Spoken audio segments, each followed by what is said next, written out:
Did you know that Alcatraz Island, often referred to as the Rock, wasn't always America's most infamous federal prison? This cold, isolated island in the San Francisco Bay has a surprisingly rich and dramatic history that goes far beyond its well-known status as a maximum security facility.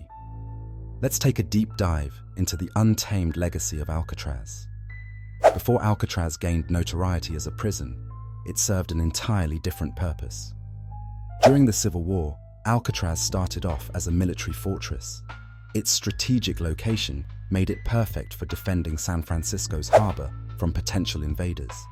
As Confederate sympathizers stirred tension in the West, Alcatraz eventually evolved into a military prison, holding a mixture of prisoners of war and Union deserters. By the early 1900s, its days of wartime service faded, but the idea of using the island for imprisonment gained traction. Federal authorities recognized Alcatraz's isolated location and its surrounding cold, treacherous waters as the perfect natural barrier for something new. Back in 1934, America's first federal penitentiary was officially born here. The timing couldn't have been more critical. The Great Depression brought about societal unrest, and organized crime seemed to dominate the country.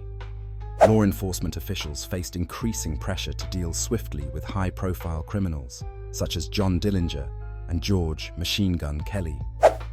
Alcatraz became the government's answer, an unescapable fortress for some of the most dangerous men of the era. One of the most infamous inmates to occupy Alcatraz was none other than Al "Scarface" Capone. Once at the pinnacle of organized crime in Chicago, Capone learned the hard way that even his wealth and influence couldn't bend the iron will of Alcatraz. Cut off from the outside world and subjected to rigid routines, Capone's time in Alcatraz was marked by a dramatic decline in health and mind.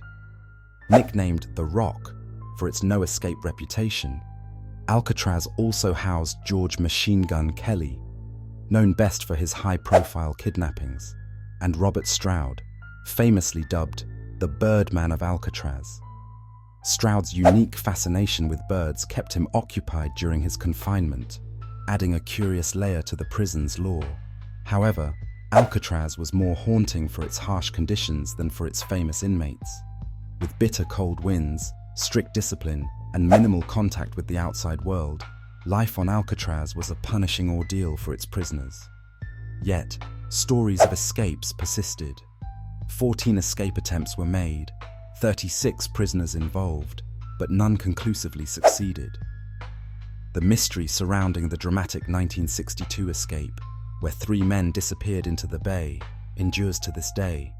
Could they have survived the dangerous waters, or did they meet their fate in the icy depths? Alcatraz finally closed its doors as a penal institution in 1963. Rising operational costs and debates over ethical treatment led to its closure. But its legacy didn't end there. From sparking public fascination with crime to serving as a platform for Native American protests in 1969, Alcatraz evolved once more, this time into a symbol of justice, resilience, and resistance.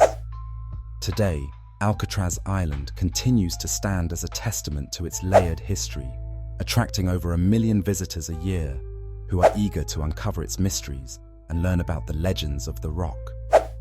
From a fortress to a prison to a cultural landmark, Alcatraz remains a fascinating cornerstone of American history and the enduring human spirit.